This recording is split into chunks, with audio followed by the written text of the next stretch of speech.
থেকে কলেজের প্রফেসর এসে বলছে, আগো এই এখানে হেডমাস্টার কে গো? হেডমাস্টার বলছে, আমি এখানে। কি হলো, কি খবর? বলে আমি ইসলামপুর কলেজের ও আচ্ছা আচ্ছা, আসেন স্যার আসেন। কি খবর হঠাৎ? বলে আপনার মাত্র স্কুলের ছেলেদের পরীক্ষা নেবো। বলে কেন, কি পরীক্ষা নেবেন? বলে আগামী সোমবারে আমি ভিজিট করবো স্কুল, আপনার ছেলেমেয়েরা কেমন পড়াশোনা করে একটু দেখতে চাই। বলে ঠিক আছে, তাই হবে। তো স্কুলে হেডমাস্টার ছাত্রদেরকে বলে দিল, ও ছেলেরা, ও মেয়েরা, তোমরা একটু ভালো করে পড়াশোনা করো তো বাবা। কিন্তু ওই স্কুলের সব থেকে গভেট মার্কা ছেলে, কি নাম তার? কালু। বলে কালু, এই খবরদার তুই সোমবারে স্কুল আসবি নি। বলে ঠিক আছে। কিন্তু পাগলকে যদি বলে নৌকা লড়াইছিনি, ও শুনবে? ও তো লড়াতেই থাকবে বাবা। তো ঠিক আছে, ও মাল করিয়ে দিকে সবার আগে সোমবার স্কুল চলে গেছে বাবা। গিয়ে দেখছে তালামারা কোন দিক দিয়ে ঢুকবে, জানালা ভেঙে ঢুকেছে। স্কুল খুলে গেল, ও জানালা ভেঙে ঢুকে বাবা এরকম টেবিল আছে, টেবিলের তলে ষাটপাটে শুয়ে পড়েছে। কলেজের প্রফেসর এলো, হেডমাস্টার এলো, ছেলে মেয়েরা সব এলো। আসার পরে বলছে, আচ্ছা এই ছেলেরা, এ মেয়েরা, তোমরা পড়াশোনা করেছো বাবা? বলে হ্যাঁ খুব করেছি। তো বলো তো বাপ, একই জিনিস বিভিন্ন নামে ডাকে, সে জিনিসটার নাম কি? হেডমাস্টার বলছে, আল্লাহ আমি তো নিজেই জানি না, তো আমার ছেলে মেয়েরা বলবে কি করি? হ্যাঁ, তো কেউ পারবে না। এক রুল পারে না, দু রুল পারে না, তিন রুল পারে না, চার রুল পারে না, পাঁচ পারে না, কেউ পারে না। তো বেঞ্চের তল থেকে হাত বের করে বলছে, আমি পারবো স্যার। কেউ? কালো। বলে তুই পারবি তো বেঞ্চের তলে শুয়ে, কেন উঠ উঠ উঠ। ও ভাবছে বেঞ্চ ফেঞ্চ চেড়িয়ে আপনার উঠেছে। হেডমাস্টার বলছে, সর্বনাশ, এই বেটা লেখাপড়া করে না, আমার এত ভালো ভালো ছেড়ে পাচ্ছে না, আর আমি নিজে জানিনি, আর ওকে ঢুকতে মানা করলু, আর ঢুকলো কোন দিক দিয়ে? হ্যাঁ, তো বলে তুই পারবে? বলে হ্যাঁ পারবো, খুব সহজ। বলে সহজ? বলে হ্যাঁ। তো বল তাহলে। বলে সেটা হলো মাথার চুল। কি সেটা হলো? মাথার চুল। কলেজের প্রফেসর চমকিটে বলছে, মাথার চুল? আমি জানি নদী, আর ই বেটা বলছে চুল। হ্যাঁ, এ বাবা দেখেন, নদীকে বিভিন্ন নামে ডাকে না? কেউ বলে ভাগীরথী, কেউ বলে যমুনা, কেউ বলে ভৈরব, কেউ বলে পুকুর, কেউ বলে মাইঠাল, কেউ বলে পুষ্করণী, কেউ বলে সমুদ্র, কেউ বলে সাগর। বলে না? বলে না? বলে জোরে বলুন। বিভিন্ন নামে ডাকে। তুই বেটা বলছে চুল। আর কি? বলে আর একটু নিচে নামলে চোখের ভুরু। বলে আর একটু নিচে নামলে মুছ। বলে আর কি? বলে আর একটু নিচে নামলে দাড়ি। বলে আর একটু নিচে নামলে বুকের চেয়ারি। হেডমাস্টার জোড় হাত করে বলছে, বেটা কালো যদ্দন নেমেছিস আর নামিস নি, এখনো সমাজে চলবে। তো আমাদের দেশের যুবকরা, এরা যুবতীরা নামতে নামতে শেষ পর্যায়ে নেমে গেছে বাবা। এখানে যা লোক আছে তার 10 গুণ লোক মেলাতে ঘুরছে। কি বলছেন আপনারা বলুন? হচ্ছে না? এখন জালসা মানেই মেলা, আর যুবক আর যুবতীদের খেলা। ধরা পড়লে ধনঞ্জয়, না পড়লে এনজয়। কি বলছেন? কি ধরা পড়লে ধনঞ্জয় মানে ফাঁসি, আর ধরা না পড়লে এনজয়। শালা মালটা চলে গেল, কোথায় গেলি? তাড়াতাড়ি আইবে।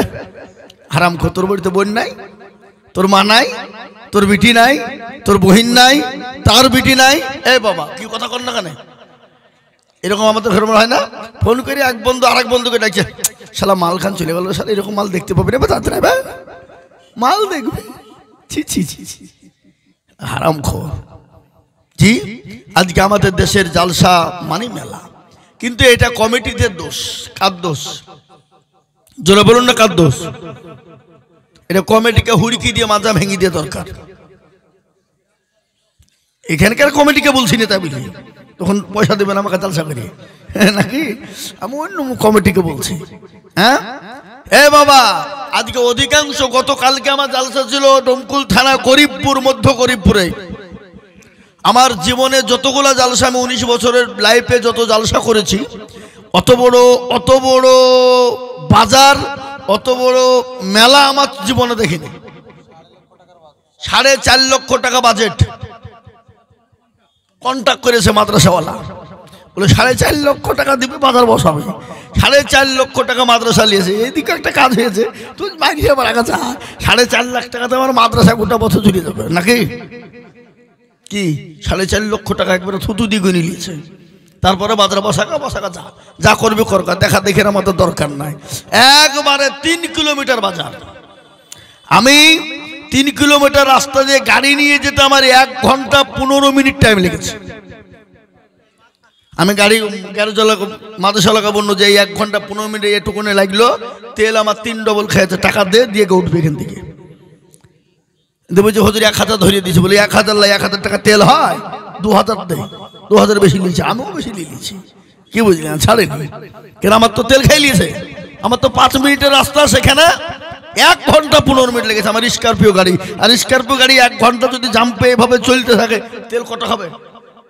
5000 টাকা তেল খাবে, বুঝলে হবে না?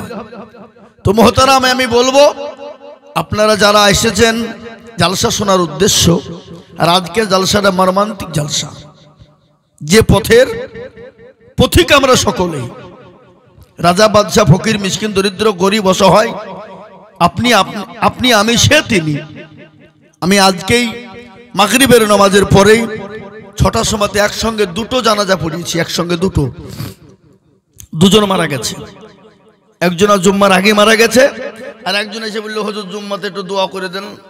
তো ঠিক আছে, দোয়া করে দেবো। ও বাবা, দোয়া টোয়া করে দিয়ে বেরোচ্ছি, তো খবর আছে মরে গেছে। 2জনের জানাজা একসঙ্গে পড়িয়ে দিয়ে এলাম মাগরিব পর। কিন্তু বাপ, প্রচুর মানুষ মারা যাচ্ছে, মরছে। তার মধ্যে থেকে আমাদেরকে ইবাদত করতে হবে, বন্দেগি করতে হবে, কিন্তু মরার কিন্তু বাবা সিরিয়াল নাই। কি সিরিয়াল আছে নাকি? না আপনাদের দেশে বড় মরে, মেজো মরে, তারপরে সেজো মরে, তারপরে খুদিয়া মরে, তারপরে ল মরে, তারপরে ছোট মরে নাকি? কি কি হ্যাঁ? না, ছোট চলে যায়, বড় থেকে যায়, বাপ থেকে যায়, ছেলে চলে যায়, দাদা দাদি থেকে যায়, নানা নানি থেকে যায়, লাতিপুতি চলে যায়। যায় না? কথা বলেন, যায় না? অনেকেই যায়। আমি আপনাদেরকে একটা একটা করে বলবো, আস্তে আস্তে বলবো, থেমে থেমে বলবো, আপনারা ধীরে স্থিরভাবে শুনবেন। আর যারা এখনো পর্যন্ত আসেন নাই, আমি তাদেরকে অনুরোধ করবো, করজনে মিনতি করব, আপনারা দিনী মজলিসে আসুন। দিনী মজমা এই চেয়ারে তো হোটেলে ভাত খাওয়াচ্ছি,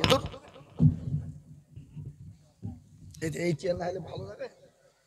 কত সুন্দর হইল।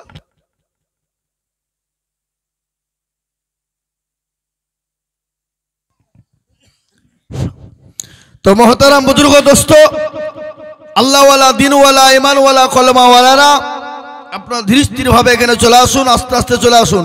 কেউ বাজারের দিকে যাবেন না। পৃথিবীর সব থেকে নিকৃষ্ট জায়গা কোথায়? কথা বলুন। পৃথিবীর সব থেকে নিকৃষ্ট জায়গা যদি হয়, সে জায়গাটার নাম হলো বাজার। কিন্তু আজকে মুসলমানরা সব থেকে বেশি প্রাধান্য দিচ্ছে কোথায়? বাজারকে। কিন্তু আজকে বলুন তো, এই বাজারকে প্রাধান্য দেওয়ার জন্য আজকে মুসলমানদের দুর্দিনটা বেশি নেমে এসেছে। আপনাদেরকে শোনাবো দুর্দিন, কতটা দুর্দিন এসেছে, কতটা মুসলমানদের করুণ অবস্থা। আপনারা ইসলামপুর থানা তো নাকি লালবাগ, ইসলামপুর থানা, ডুমকুল থানা, রানীনগর থানা, এরা মনে করছে 95% আমরা। কোনো কায়দা চলবে না। আসবার ধৈর্যবার একবারে ঘেঁচা দিয়ে দেবো। মুরব্বী, যেখানে 2%, 3%, 5%, 7%, সেগুলা কি হবে? ওদিক থেকে করতে করতে শেষ করতে করতে এদিকে এসে পৌঁছাবে, তখন আপনাকে ঠেকাবে কি? তাই আমি আপনাদেরকে শোনাবো করুণ অবস্থা ভারতবর্ষের। আপনারা জানেন না হয়তো, 87টা কেস করা হয়েছে। 87টা কেস হাইকোর্টে